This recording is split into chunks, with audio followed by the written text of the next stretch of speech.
Hello बच्चों, good evening. जैसा कि आप लोग पढ़ाई पे इस समय नए सेशन की शुरुआत हो चुकी है। पहला चैप्टर आपका कंप्लीट हो गया है फ्लामिंगो का। ठीक है, अब मैं आपके लिए फ्लामिंगो का दूसरा चैप्टर लेकर आई हूँ, लॉस स्प्रिंग। बिल्कुल भी वीडियो को स्किप मत करना, एक एक लाइन एक एक वर्ड एक्सप्लेन करते हुए चैप्टर को पूरा व्याख्या करने जा रही हूँ मैं।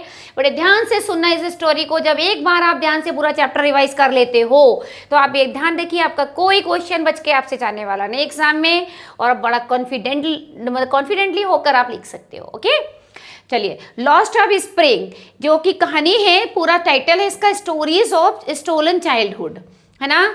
लॉस्ट स्प्रिंग, स्प्रिंग कहा जाता है बेटा, हमारी तीन अवस्थाएं होती हैं, ठीक। Childhood, young age, old age. तो जिसमें चाइल्डहुड हमारा जो है, जो हमारा चाइल्डहुड होता है ना, बचपन, इसको कहा जाता है, ये बिल्कुल जीवन की स्प्रिंग सीजन के समान है। जैसे स्प्रिंग सीजन में सब कुछ हरा भरा दिखता है, बाहर आ जाती है, वैसे ही चाइल्डहुड में भी क्या कहते हैं, सब कुछ हरा भरा दिखता है। बहुत इसी से इंसान जिंदगी में आगे बढ़ता है, यहीं से सपने बुनना शुरू करता है, ठीक है।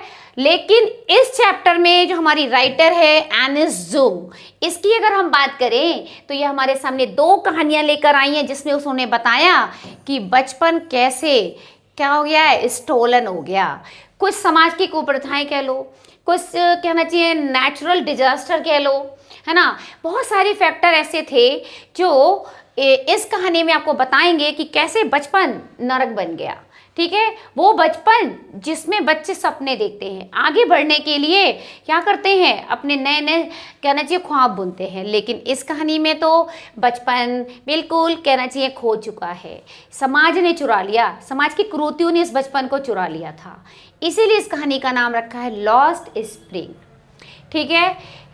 और सबसे बड़ा फैक्टर इसमें ये भी दिखाया है, जो एक गरीबी होती है ना, ये बिल्कुल कहना चाहिए इंसान को गरीबी जो होती है कभी कभी बिल्कुल पीस के रख देती है, कि उसके सामने रोजी रोटी ही सर्वोपरि कहना चाहिए विशेष वो रह जाता है, कि सबसे पहली उनकी प्राथमिकता यही रहेगी कि वो उस गरीबी को कैसे हटाएं, अपने घर में जीवन में जीवन यापन के लिए क्या क्या करें। तो एनिस जुंग के बारे में आइए हम लोग पढ़ते हैं, स्टडी करते हैं। आइए हम देखते हैं, ये हमारी पहली कहानी जो लॉस्ट स्प्रिंग में पहली कहानी हमारे जो बताई गई है साहिब आलम की। चलिए आज हम लोग साहिब आलम की कहानी पढ़ते हैं, ठीक है। चलो मैं पहले थोड़ा राइटर का परिचय देती हूँ आपको। एनिस जुंग जो कि 1944 में बॉर्न हुई थी राउरकेला में, स्पेंड हर चाइल्डहुड और एडोलेंसी, उन्होंने अपनी कहना चाहिए बचपन और अपनी किशोर अवस्था सब हैदराबाद में बिताई थी। She received her education in Hyderabad, उन्होंने हैदराबाद में अपनी शिक्षा दीक्षा भी पाई थी। In the United state of America, और यहाँ तक कि वो अमेरिका में पढ़ने भी गई थी। हर पेरेंट्स वर बोथ राइटर, और एक बात, दोनों ही माता पिता उनके राइटर थे। तो ऑब्वियसली जब माता पिता का सहयोग पूरा मिलता है तो बच्चे जीवन में फिर पीछे नहीं रहते। तो एनिस जुंग भी पीछे नहीं है। एनिस जुंग ने अपना करियर की स्टार्टिंग की थी राइटर की तरह भारत में आके, और वो एडिटर भी थी, ठीक है, एडिटिंग के काम भी करती थी, और कॉलमनिस्ट माने कॉलम में लिखती थी न्यूज़पेपर में, इंडिया के न्यूज़पेपर और अब्रोड यानी फॉरेन कंट्रीज में भी अपने एडिटिंग और राइटिंग लिखती थी। हैज़ ऑथर्ड सेवरल बुक, कई किताबों को उन्होंने कहना चाहिए लिखा है। द फॉलोइंग, ये जो चैप्टर हम लॉस्ट स्प्रिंग पढ़ने जा रहे हैं, एक्सेप्ट है फ्रॉम हर बुक, उनकी किताब थी जिसका नाम था लॉस्ट स्प्रिंग। इस किताब से लिया गया एक छोटा सा अंश है, यानी बड़ी इसमें कहानी और भी है। Stories of stolen childhood, here she analysis, इस चैप्टर में एनिस जुंग एनालिसिस माने विश्लेषण करती है ग्रैंडिंग पॉवर्टी, वो गरीबी जो इंसान को कूच कर देती है, मतलब यानी पीस के रख देती है, और कुछ परंपराएं जिनको वो आलोचना कर रही है। These children to a life of exploitation, यानी कुछ परंपराएं और गरीबी जो इन बच्चों को क्या करती है, एक शोषण भरा जीवन जीने पे मजबूर करती है। तो ये तो हमारा ऑथर का इंट्रोडक्शन। चलिए नेक्स्ट पैसा चलते हैं। Sometimes I find rupee in a garbage, ये देखो ये पहला एक डायलॉग है, ठीक है। ये कौन बोल रहा है, ये साहिब आलम बोल रहा है, ठीक है। इस कहानी का मुख्य कैरेक्टर है एनिस जुंग। वहाँ एक दिन जाती है, ये कहानी मैं आपको बता दूँ, ये सीमापुरी की कहानी है बेटा। सीमापुरी जो दिल्ली के बॉर्डर पे बसा एक मतलब बॉर्डर पे बसा हुआ एक जगह है, बॉर्डर पे बसा हुआ एक स्थान है जो पहले कभी कहना चाहिए उजाड़ था। 1971 में बांग्लादेश में चक्रवाती तूफान वगैरह आए थे, बहुत सारे शरणार्थियों ने आके सीमापुरी में अपने रहने का बंदोबस्त कर लिया था। टेम्परेरी किया था, फिर धीरे धीरे अपना थोड़ा बहुत जोड़ जाड़ के कच्चे पट्टे घर भी बना लिए थे। तो वहीं पर साहेब और साहेब की फैमिली रहती है सीमापुरी में। और सीमापुरी में कहा जाता है जितने लोग भी रहते हैं मोस्टली छोटे मोटे व्यवसाय करते हैं, जैसे रैग पिकिंग। रैग पिकिंग कहते हैं जो कचरे के ढेर पे जाके कचरा वगैरह बीनते हैं, प्लास्टिक बोतल वगैरह और भी कीमती सामान भी कभी कभी उन्हें वहाँ मिल जाते हैं, जो उनके परिवार के लिए जीविका का साधन है। हमारे लिए वो कचरा है पर उनके लिए गोल्ड है। ठीक है, तो चलिए आइए स्टार्ट करते हैं। तो क्या हुआ था, एनिस जोंग अक्सर वहाँ जाती थी तो उन्हें एक लड़का मिला एक बार, जो कचरे की ढेर की तरफ अपनी टोली के साथ क्या बीन रहा है, कचरा। तो कह रहे हैं why do you do this. मैंने पहला ही क्वेश्चन पूछा कि तुम ऐसा क्यों करते हो। पहली लाइन यही है ना, हाँ तो गया पूरा चैप्टर, मुझे लगा कि रह ना गया। Why do you do this, तुम ये सब क्यों करते हो। एनिस जोंग, यहाँ पे आई वर्ड एनिस जोंग के लिए आया। कह रही है साहेब से कि अरे साहेब, साहेब अभी उसका नाम नहीं जानती हैं, अभी तो ऐसे ही बात कर रही हो। कह रही बेटे ये तुम कचरा वचरा क्यों बीन रहे हो, क्योंकि अक्सर पढ़े लिखे और सभ्य समाज की आदत होती है, वो जब कभी ऐसे छोटे मोटे लोगों को देखता है तो वो उसकी आंतरिक परिस्थिति को तो नहीं समझता, सीधे एक तंज कसता है, बेटा ये क्या करते रहते हो तुम गंदगी में। तो वही कह रहे हैं क्या करते हो बेटा ये सब। whom I encounter, एनकाउंटर माने जिससे मेरा सामना हुआ था, हर सुबह होता था स्क्राउंजिंग, जो तलाश करता था, स्क्राउंजिंग तलाश करता था गोल्ड, सोना, वही कचरा, यानी उसके लिए वो सोना है। इन द गार्बेज डंप माने कूड़े की ढेर में, ऑफ माई नेबरहुड मेरे अड़ोस पड़ोस में। साहेब left his home long ago. अब साहेब की पुराना पास्ट बताते हुए कवित्री वो लेखिका कह रही है हमारी एनिस जोंग कि साहेब ने अपना घर काफ़ी समय पहले ही छोड़ दिया था। ठीक है, साहेब जो था अपना घर, जो उसका मतलब ये परमानेंट घर था, वो वहाँ से छोड़ के आ चुका है और दिल्ली के सीमापुरी में निवास कर रहा है फैमिली के साथ। सेट एमेडिस, आगे बस गया है। ठीक है, कभी सेट था, सॉरी, हरे भरे खेत ढाका के, यानी ढाका के बांग्लादेश की राजधानी है ना ढाका, तो वो ढाका में हरे भरे खेतों में कभी रहता था। उसका घर अब उसके इवन अ डिस्टेंट मेमोरी माने दूर दूर तक यादों में नहीं है, यानी बहुत छोटे पे बचपन से वो शायद सीमापुरी में आ गया तो उसे अपने घर की कोई धुंधली तस्वीर भी दिखाई नहीं देती। डिस्टेंट मेमोरी मतलब दूर दूर मेमोरी में कहीं साफ नजर नहीं आती। देयर वर मेनी स्टॉर्म, ये कहा जाता है कि बांग्लादेश में काफ़ी तूफान आए थे। दैट स्वेप्ट अवे, जो बहा कर ले गए, उनके खेतों को विनाश कर दिया, उनके घरों को बर्बाद कर दिया। तब जाके उसकी माँ उसको अक्सर ये कहानी बताती है कि हम इन कारणों से अपना देश छोड़कर यहाँ आए हैं। दैट्स वाई दे लेफ्ट, यही कारण था कि उन्होंने अपना ढाका जो था छोड़ दिया और यहाँ आके रह के लुकिंग फॉर, तलाश करने लगे गोल्ड माने सोना, बड़े बड़े शहरों में। वेयर ही नाउ लिव, जहाँ वो रहता है। जब मैंने उससे पूछा ये तुम क्यों करते हो, तो उसका आंसर आया, ही मटर बुदबुदाते हुए बोला, I have nothing else to do. अरे मैडम, मेरे पास करने के लिए अब है क्या जो मैं और कुछ करूँ, मेरे पास करने के लिए कुछ भी नहीं है सिवाय कचरा बीनने के, ये मैं यही करता हूँ। लुकिंग अवे, उनकी तरफ डायरेक्ट नहीं देख रहा था, इधर उधर देखते हुए बोला और क्या करूँ। मैंने कहा कि ग्लैवली मतलब थोड़ा सा मैंने हिचकिचाते हुए, या कहना चाहिए बड़े स्पष्ट रूप से मैंने उससे बोल दिया। क्या बोला, ग्लैवली माने होता है ना थोड़ा ऐसे जल्दी से बोल देना, एकदम मतलब आसानी से बोल देना। ग्लैवली मतलब ईजिली कह सकते हैं हम लोग। मैंने कहा अरे बेटा ये उम्र तुम्हारी स्कूल जाने की है, तुम तो पढ़ाई लिखाई किया करो, ये तुम क्या कर रहे हो। रियलाइजिंग इमीडिएटली, बस मेरा कहना क्या था भाई, तुरंत मुझे एहसास हो गया how hollow advice must sound, कि मेरी ये सलाह, हॉलो माने बिल्कुल खोखली है, कितनी खोखली है मेरी सलाह, उसके लिए कोई मायने नहीं है, क्योंकि जिसके लिए पहले भूखा पेट हो उसके लिए शिक्षा विक्षा दूसरी बात होती है। देयर इज़ नो स्कूल, बीबी साहब ने उत्तर दिया, there is no school in my neighbourhood. कह रहा है अरे मैडम कहाँ पढ़ाई की बात करते हो, हमारे अड़ोस पड़ोस में स्कूल हैं कहाँ।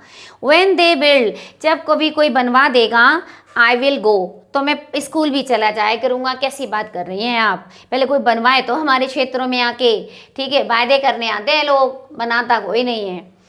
इफ़ आई स्टार्ट, तो एनिस जुंग थोड़ा मजाक करने लगी और बोली, अगर मैं एक स्कूल चलवा दूँ तो तुम वहाँ पढ़ने आओगे? मैंने पूछा, हाफ जॉकिंग, अभी तो मैं खाली मजाक कर रही थी। नेक्स्ट, वो कहता, यस हाँ मैडम बिल्कुल आऊँगा, बनवाइए तो एक स्कूल। स्माइलिंग ब्रॉडली, थोड़ी चौड़ी स्माइल चेहरे पे लाते हुए बोला एनिस जुंग से कि हाँ बनवा दीजिए अब स्कूल, पक्का मैं आऊँगा।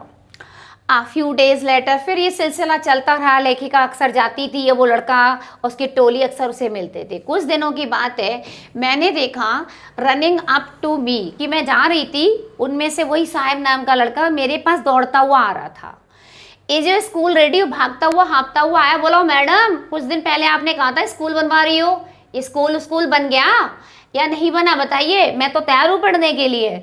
बस इतना कहना क्या था, एनिस जुंग अपने आप को संभाल नहीं पाई और बड़ी शर्मिंदगी फील कर रही हैं। क्या कह रही है, it takes longer to build a school, अरे बेटे स्कूल बनने में लंबा समय लगता है। एम्बेरेस हो गई, बिल्कुल अपने आप में शर्मिंदगी फील कर रही हैं।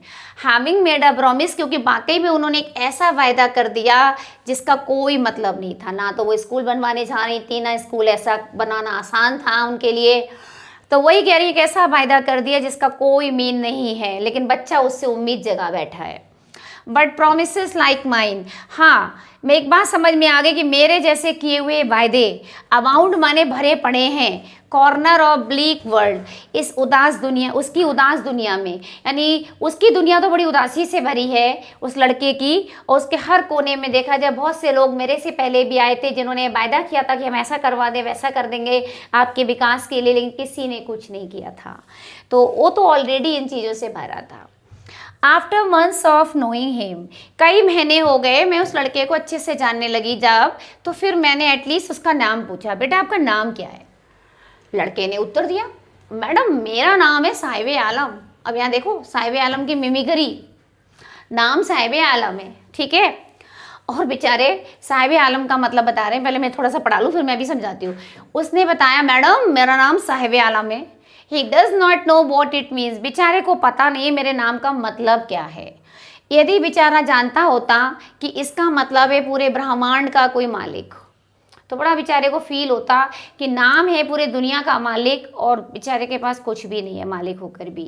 यानी यहाँ पे आयरनी दिखाई है नाम के पीछे कि इंसान की, वही था ना आँख के अंधे, नाम है नैनसुख, यानी कि आँख है नहीं, आँख से बेचारे अंधे हैं और नाम रखा गया नैनसुख। तो यहाँ आयरोनिकल नेम होते हैं, कभी कभी रख दिए जाते हैं, तो वही आयरोनिकल नेम है भैया हमारे साहिब का, जो नाम तो है दुनिया का मालिक लेकिन बेचारा कुछ भी नहीं है उसके पास, तो रहने के लिए अपने लिए एक ठिकाना तक नहीं है ढंग का।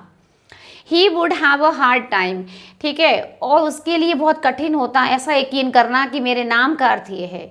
Unaware of what is name represent, unaware माने बेचारा अनजान है कि उसके नाम का रिप्रेजेंट क्या महत्व है, अभी वो नहीं जानता।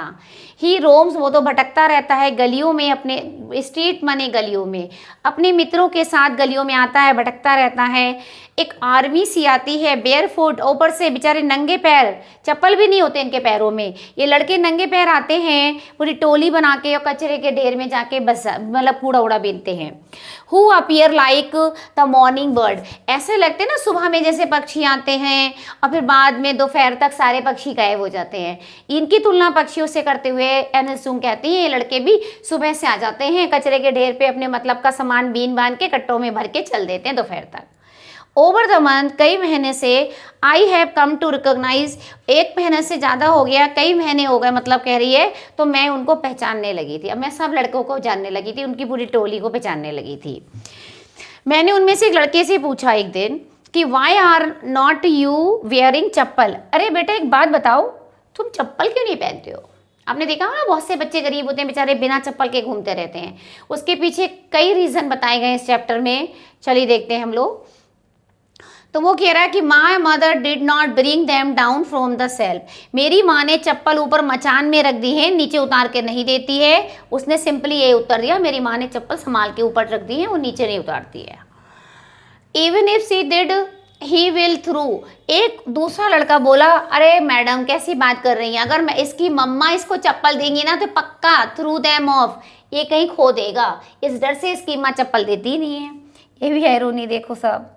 एंड वेयरिंग शूज, वो जो लड़का बोलता है ना बीच में बात, वो जूते पहना है, लेकिन जूते भी देखो भाई डोंट मैच, जूते मिलते जुलते नहीं है। यही है, देखो कितनी गरीबी है बेचारों के, जूते अनमैच, यानी कोई कैसा है कोई कैसा है ना।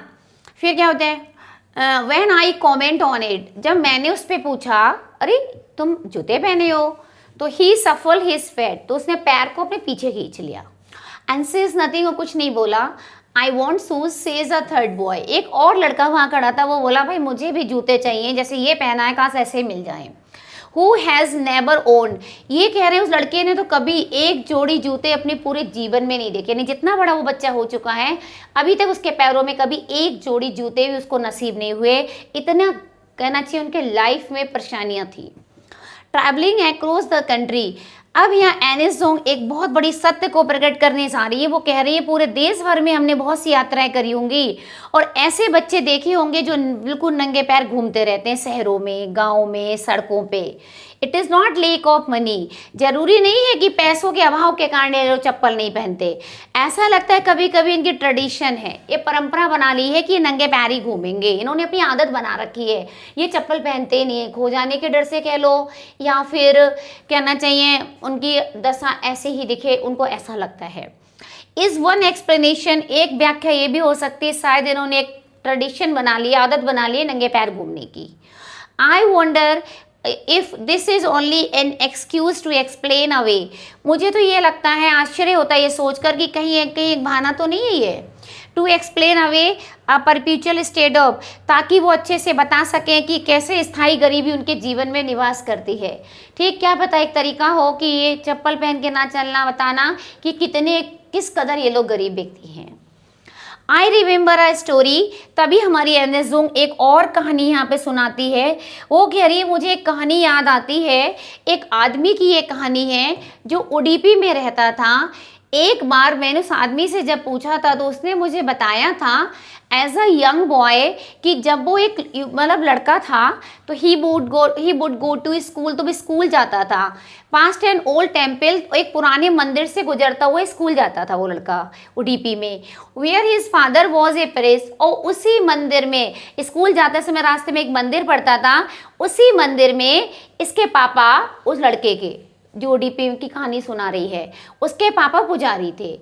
ही वुड स्टॉप ब्रीफली, उसकी रोज की आदत थी जब वो जाता था तो मंदिर पे रुकता था ब्रीफली थोड़ी देर के लिए, एंड प्रे, और प्रार्थना करता था कि हे भगवान जी हमारी प्रार्थना सुन लो, हमें भी एक जोड़ी जूते दे दो। शायद वो भी बेचारा नंगे पैर जाता था।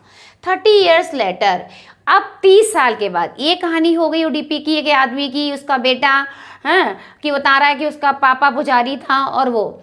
अब 30 साल के बाद एनिस जोंग कह रही मैं फिर से उडुपी गई, उसी कस्बे में गई एंड वही मंदिर के पास गई जो मैंने पहले बताया आपको, which was now drowned in an air of desolation. ये कह रहे हैं कि मंदिर तो सब उजाड़ उजाड़ हो गया था, सब टूट फूट गया था, है ना, सब बिराना सा हो गया था, और मंदिर के ही बैकयार्ड माने पीछे आंगन में एक नया पुजारी दिखाई दे रहा था। There were red and white plastic chair, और उसके आंगन में जो पुजारी बैठा है उसके आंगन में कुछ लाल सफ़ेद रंग की प्लास्टिक की चेयर पड़ी हैं, और अ यंग बॉय ड्रेस, और वहीं पे एक छोटा लड़का है जो ड्रेस पहना हुआ है ग्रे यूनिफॉर्म, ग्रे कलर की स्कूल की यूनिफॉर्म पहन के एक लड़का बैठा हुआ है। वेयरिंग सॉक्स, लेकिन वो मोजे भी पहना है, शूज जूते भी पहना है। अराइव्ड, अचानक वो अपने घर की तरफ आया है। पेंटिंग माने होता है हाँपता हुआ, भागता हुआ आ रहा है ना, हाँपता हुआ आया है, और भागते हुए आते हुए जैसे स्कूल से आया तो सीधे पहले स्कूल बैग वहाँ फोल्डिंग पड़ी है उस पर पटक देता है। लुकिंग एट द बॉय, जैसे ही मैंने उस लड़के को देखा मुझे एकदम याद आया, वो प्रार्थना याद आई। अनदर बॉय, एक और लड़के की प्रार्थना, had made to the goddess, जो अक्सर वो देवी माता से प्रार्थना करता था। When he had finally got, लग रहा है कि शायद आज उसने एक पेयर ऑफ शूज पा लिया है। Let me never loss them, और कहता है कि भगवान से प्रार्थना करता है कि मेरे जूते कभी ना खोएं। ठीक है, द गॉडेस हैज़ ग्रांटेड, ऐसा लग रहा है देवी माँ ने उसकी प्रार्थना सुन ली है। And young was like the son of the press now वोर शूज। ऐसा लग रहा है जो यंग बॉय, ये छोटे लड़के हैं, जो उसी लड़के के हैं जो कभी प्रार्थना जूते के लिए करता था, आज वो बड़ा हुआ, इतना समर्थ है कि आज अपने बच्चों को जूते पहना रहा है। ठीक है, और उसके बच्चे अब जूते पहने हैं। Now many others like the rag picker, ये जो कूड़ा कचरा बीनने वाले लोग हैं, ठीक है, रिवेंट शूलेस, लेकिन बहुत से मैंने इन कचरे बीनने वालों को देखा है, ठीक है, कि ये लोग जूता के बिना ही रहते हैं, नंगे पैर घूमते हैं। तभी क्या हुआ, माई एक्वेंटेंस माने मेरा परिचय बेयरफुट रैग पिकर, इन नंगे पैर वाले रैग पिकर से हो चुका था, और धीरे धीरे मैं इनके ही माध्यम से सीमापुरी तक जा पहुंची। सीमापुरी मैं बता दूं एक ऐसा प्लेस माने स्थान है, पेरीफेरी कहते हैं, आउट स्कर्ट पे है, बॉर्डर पे है, दिल्ली के बॉर्डर पे है। अब दिल्ली जो कि भारत की राजधानी है, सोचिए पहले दिल्ली जो भारत की राजधानी है, यानी कि उसके माथे पे कलंक का टीका है एक तरीके से सीमापुरी, क्योंकि यहाँ मतलब जीवन का देखो नरक जैसा जीवन जी रहे हैं, इंसान होते हुए भी जानवरों से बदतर जीवन है यहाँ पे।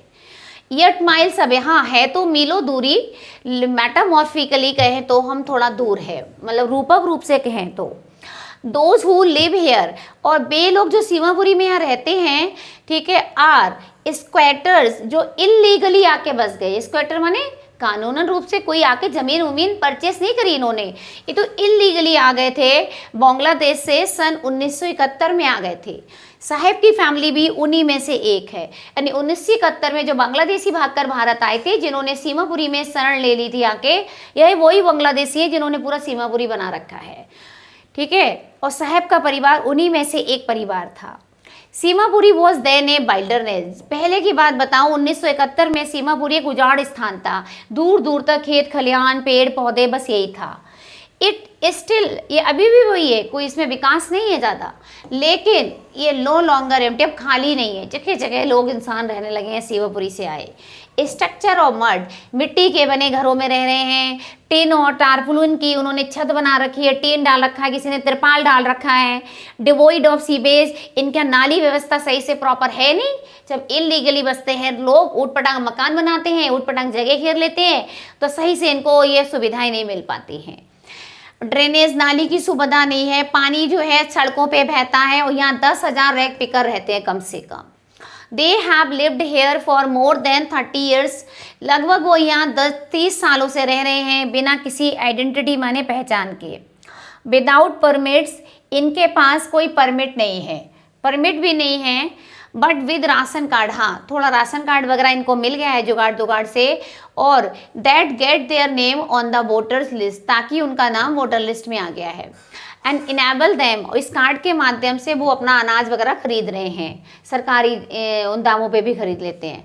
फूड इज़ मोर इम्पॉर्टेंट, भैया भोजन सबसे बड़ी महत्वपूर्ण चीज़ है सर्वाइवल माने जीने के लिए, ठीक है, क्योंकि जब तक पेट नहीं भरेगा तब तक इंसान कोई आगे काम कैसे कर पाएगा। देन एन आइडेंटिटी, पहचान से ज़्यादा इंसान को पहले भोजन चाहिए। If at the end of the day, अगर दिन के अंत में वी कैन फीड, ये मान लीजिए अगर हम अपने परिवार को खिला पा रहे हैं, गो टू बेड, या फिर हम बिस्तर पे सो रहे हैं जाके विदाउट एचिंग स्टमक, बिना पेट के दर्द के, यानी पेट में दर्द नहीं हो रहा, खाली पेट रह के दर्द होता है वो नहीं है, यानी भर पेट सो रहे हो, तो we would rather live here than in the field than gave us no grain, तो कह रहे हम ज़्यादा पसंद करेंगे यहीं रहना बजाय उन खेतों के जिन खेतों में हमें कोई अनाज नहीं मिल रहा, ठीक, इसलिए वो खेत खलिहान सब छोड़ आए और यहाँ आके रहने लगे, जहाँ छोटे मोटे व्यवसाय करके हमें अपनी जीविका कमाने में मदद मिल रही है शहर में। एक group of women in the tattered, एक महिलाओं का झुंड बैठा हुआ था। जब एनएस जुंग सीमापुरी की तरफ बढ़ती है तो वह महिलाओं का एक झुंड बैठा हुआ था, तो टैटर्ड साड़ी माने फटी पुरानी साड़ी में थी बेचारी। व्हेन आई आस्क्ड देम, जब मैंने उनसे पूछा कि why they left their beautiful land, कि भाई तुमने अपने इतना सुंदर हरा भरा ये खेत और नदियाँ छोड़कर यहाँ दिल्ली के सीमापुरी में क्यों रह रहे हो, तब उन्होंने कहा कि भोजन बहुत इंपॉर्टेंट है सर्वाइवल के लिए, क्योंकि अगर हमारा पेट भर हमें भोजन नहीं मिल रहा तो ऐसे खेतों से भी क्या लाभ। And when ever they find food, और बेचारों को जब कभी भोजन वेयर एवर, और जहाँ कहीं भी वो भोजन की व्यवस्था कर लेते थे, व्यवसाय करना शुरू कर देते थे, वहीं पे वो अपने टेंट वगैरह पिच वाने लगा लेते थे, गड्ढे लगा के, एंड ट्रांजिट होम, और अस्थायी घर बना के रहना शुरू कर देते थे और वहीं पे अपने छोटे मोटे व्यवसाय करते थे। Children grow up in them, कुछ बच्चे इन्हीं झोपड़पट्टियों में पल पल के बड़े होते थे। बिकमिंग पेरेंट्स पार्टनर, और धीरे धीरे बच्चे जैसे ही बड़े होते थे पार्टनर बनना शुरू कर देते थे। सर्वाइवल माने जीविका कमाने में अपने परिवार के लिए। जैसे बचपन बड़ा होता था ना सीमापुरी में, ठीक, तो ये बचपन खेलने कूदने में या फिर स्कूल जाने में, जीवन को संवारने में नहीं बल्कि परिवार की जिम्मेदारी को संभालने में लगने लगता था। एंड सर्वाइवल इन सीमापुरी, और सर्वाइवल करना है सीमापुरी में तो इसका तो सबसे बड़ा मेन रोल है भैया, वहाँ रेक पिकिंग करनी है, वहाँ सब कचरा मिलने वाले लोग ही रहते हैं। थ्रू द ईयर, कई सालों से, it has acquired the proportion of fine art, ऐसा लग रहा है जैसे कि फाइन ललित कला का अनुपात की तरह उन्होंने इसे पाया है। गार्वेज टू देम, सोना उनके लिए गोल्ड के समान है। जैसे इंसान को गोल्ड मिलने पर खुशी होती है ना, ठीक इसी प्रकार उनको जब प्लास्टिक की बोतल या फिर कोई और अच्छी सी चीज़ें मिल जाएं जिन्हें बेचकर उन्हें और पैसा मिले, वो गोल्ड है। It is their daily bread, क्योंकि ये इनके लिए रोजी रोटी थी। और रूफ, इसका मतलब था कि अगर ज़्यादा कचरा वगैरह मिल लेंगे तो उनके छत, तो सर पे छत रहेगी। इवन भले ही चाहे छत लीक कर रही हो, छत टूटी फूटी हो, लीक कर रही हो, पर होगी ज़रूर। बट फॉर ए चाइल्ड, लेकिन बच्चे की अगर हम बात करें, इवन मोर, बच्चे के लिए तो इससे भी ज़्यादा बड़ा उत्साह से भरा था ये कचरे का ढेर।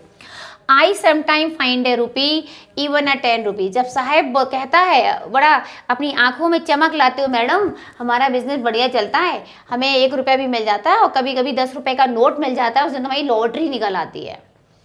When you can find a silver coin, अगर इस कचरे के ढेर में कहीं हमें सिल्वर का, चांदी का सिक्का मिल गया तो फिर तो बस मज़ा ही आ गया। यू डोंट स्टॉप स्क्राउजिंग, हम कभी रुकते नहीं हैं, तलाशते रहते, स्क्राउजिंग तलाशते रहते हैं, क्योंकि there is hope of finding, क्योंकि हमारे अंदर एक उम्मीद बनी रहती है फाइंडिंग मोर, और ज़्यादा पाने की, ठीक, और ज़्यादा पाने की ललक हम इस बिज़नेस से जुड़ी रहती है कि कल हम और अच्छा गाएंगे।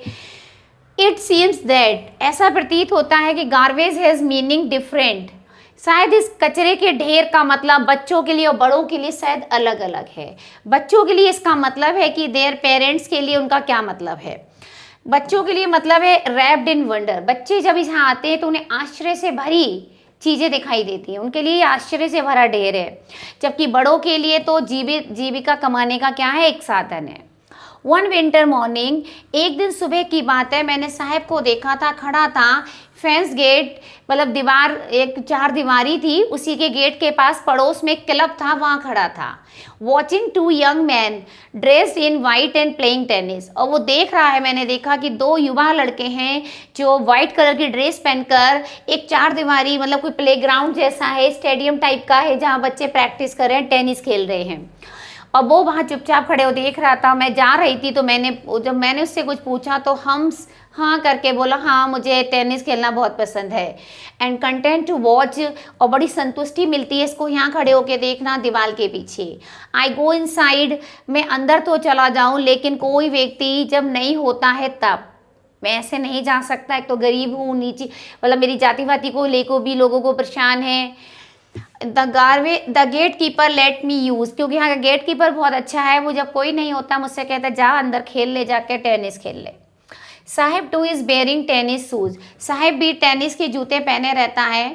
लुक स्ट्रेंज, बेचारे के जूते बड़े अजीब से लगते हैं। डिसकलर्ड शर्ट, एकदम भट्टी पुरानी रंगहीन हो चुकी शर्ट है, एंड शॉर्ट है। समवन गेव, शायद किसी ने कुछ उसे ये जूते वगैरह दिए थे, वो कहता है, ठीक है, एक बहुत अच्छे से व्याख्या करते समझाता है। The fact that they are discarded, शायद सच्चाई ये थी ये जूते किसी ने दिए नहीं बल्कि किसी अमीर व्यक्ति के त्यागे हुए जूते थे। जब उसका मन भर गया या वो बिल्कुल बेकार हो गए तो उसने सोचा लाओ किसी गरीब को दे दे। Who perhaps refused to wear them, जिसने शायद मना कर दिया होगा कि वो ये जूते नहीं पहनेगा, बिकॉज ऑफ ए होल, क्योंकि उन दोनों जूतों में से एक जूते में सुराख हो चुका था। डज नॉट बोदर हिम, लेकिन साहब को इस सुराख से कोई लेना देना नहीं, उसे इसमें ही संतुष्टि है, कम से कम पैरों में जूते तो हैं, चाहे कैसे भी हो, ठीक है। कुछ ऐसे हैं भैया जिनके पास संख जूते पड़े हैं, कुछ ऐसे भी हैं जिनके पास एक जोड़ी भी नहीं है। दुनिया में बड़ा अप डाउन से। For one who has walk barefoot, और ऐसा व्यक्ति जो बेचारा हमेशा नंगे पैरी घूमा हो, even shoes with a hole, उसके लिए चाहे जूता फटा हुआ हो, एक सपने से कम, सपने के सत्य होने से बढ़कर है। उसे जूते मिल गए तो उसे लगता है बहुत बड़ा सपना पूरा हो गया। But the game he is watching intently, लेकिन जिस गेम को वो इतने घनिष्ठता से देख रहा था ये उसकी पहुंच से बाहर था। ठीक है, तो इसमें बताया गया है कैसे साहब को एक गेम भी पसंद है, टेनिस गेम, लेकिन वो खेल नहीं सकता साधनों के अभाव में। यानी कहीं ना कहीं उसमें योग्यता तो है, अपने मन की चॉइस पूरी करना तो चाहता है बट कर नहीं पाता, क्योंकि उसके सफलता के आड़े या उसकी सक्सेस के आड़े कौन आ रही है? गरीबी। This morning Sahib is on his way, एक दिन मैंने देखा साहिब अपने रास्ते जा रहा था मिल्क बूथ की तरफ, जहाँ मतलब मिल्क बूथ बने होते हैं ना, जहाँ दूध की थैले पैकेट वगैरह चाय वगैरह की दुकानें होती हैं। इन हिज हैंड, और उसके हाथ में एक स्टील का कैनिस्टर है जिससे चाय लौटते हैं ना, केतली टाइप की। आई नाउ वर्क, और मैंने जब उससे पूछा अरे भाई ये सब तुम क्या करने लगे, तो बोला मैं एक चाय के स्टॉल पे काम कर रहा हूँ, वो देखो सड़क की तरफ। ही सेज, उसने इशारा करते हुए कुछ दूरी पे बताया, वो स्टॉल जो दिख रहे हैं ना, मैं वहीं काम करता हूँ। आई एम पेड, और उसने बताया कि मुझे 800 रुपये मिलते हैं वेतन के रूप में एक महीने में, और मुझे तीनों टाइम के भोजन की व्यवस्था भी है। Does he like the job, मैंने पूछा तुम इतने निराश क्यों हो, क्या तुम्हें नौकरी पसंद नहीं है? तुम्हें तो नौकरी में आराम भी है, पैसे भी मिल रहे, भोजन भी मिल रहे, फिर इतना दुखी परेशान क्यों हो?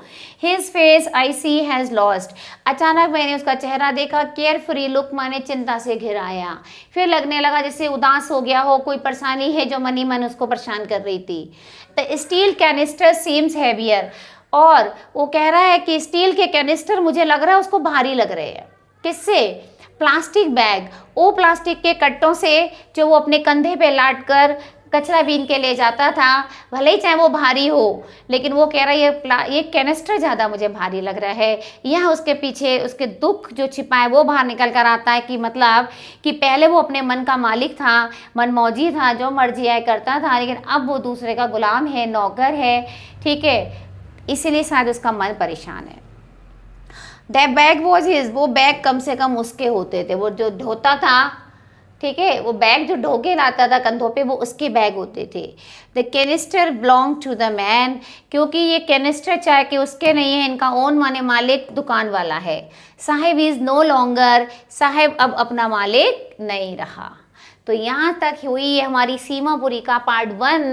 नेक्स्ट वीडियो में अगर आपको क्या करना है देखना, जल्दी से लाइक शेयर सब्सक्राइब कीजिए, और बच्चों शेयर कर दीजिए ज़्यादा से ज़्यादा दोस्तों को, हमें मोटिवेशन मिलता है आपकी इस बातों से। थैंक यू, और नेक्स्ट वीडियो के लिए हम जल्दी लेकर आएंगे अगला पार्ट। कैसा लगा आपको कमेंट बॉक्स में कुछ तो मुझे बताइए, ठीक है बेटा, और मैं लेकर आऊँगी अगला पार्ट इसका मुकेश वाला।